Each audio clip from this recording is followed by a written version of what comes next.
top of. If we don't, it will keep growing, and if we siphon money off in other arenas, we will find that it has become too large for us to even deal with.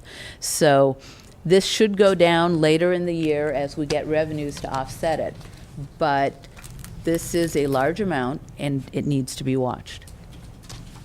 So as we refine teeter, one of the things that the board talked about in this last year was you gave specific direction in the final budget hearing to create a separate budget unit for the teeter plan, revenue and payments. And so that's been done. Budget unit 1930 was established. And what happens now is the ongoing debt has been placed in that budget unit. The liability that the county takes on when they buy the bad debt from other jurisdictions each year goes into budget unit 1930. And then the revenues that come in from the delinquent taxes and the penalties on those taxes goes into budget unit 1930. In addition, however, we are still trying to keep up the payment from the general fund, essentially paying back money that was borrowed from teeter about 10 years ago. So teeter would balance out had money not been siphoned off, presumably for very legitimate reasons, about 10 years ago, 10 to 15 years ago. However, since that money was borrowed against it, at some point it has to be paid back. Once it's paid back, it should be a self-sustaining system, but we have got to make up what was borrowed before. So the idea was in 2008-9 that we would continue to adhere to the payment plan, but the revenues that come in from the delinquent taxes, instead of going straight into the general fund, would go to offset the teeter liabilities, which is what's supposed to happen. That's how it becomes a self-replenishing replenishing system. And I'll talk a little bit more. Let's see, where am I on my slides here? Okay. Allison, before we Yes. proceed, Supervisor Smith has a question. Okay. Yes, Ms. Glassy, before we move off of teeter, I think it's important to note, because you mentioned, I think, a time period of 10 years ago. Yeah, that you I- referenced in terms of teeter.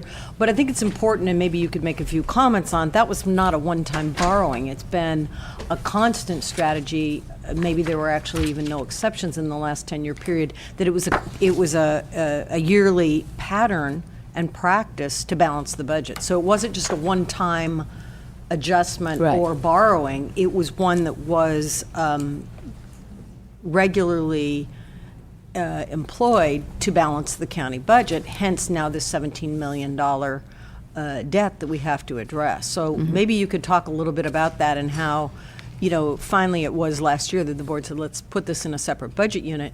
But it's something that's had cumulative effects, and we're now trying to deal with those. Right.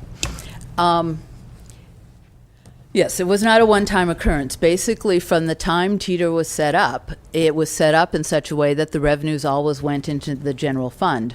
And then I guess what would happen is at the end of the fiscal year, when they had extra money left over, then maybe some of it would be put towards teeter, but it was not an amortization schedule. It was not a regular sort of thing.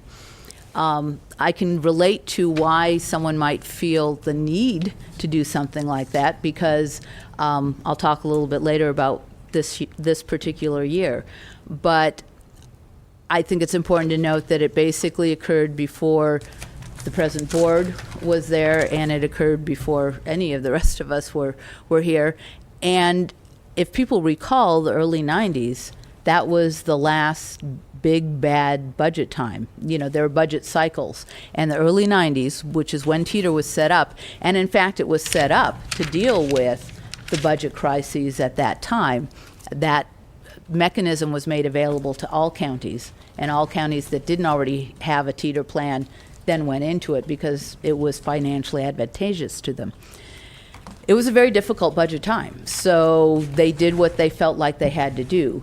The problem is that when you lose kind of institutional memory, then you don't necessarily go back and say, okay, we've done this when we had to, now we don't have to, we need to make up for it. And so I think there were some times when it was a little easier, and unfortunately, the county had gotten used to using it at that point.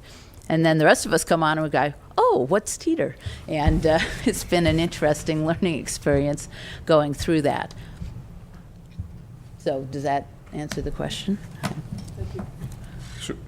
One more. Okay. Supervisor Pinson. Just a little history on that. In the early 90s, after this building was conceived and funded, they went out and borrowed money to build it. We'll come to find out the money they borrowed to build this facility and some other things come about $5 million short.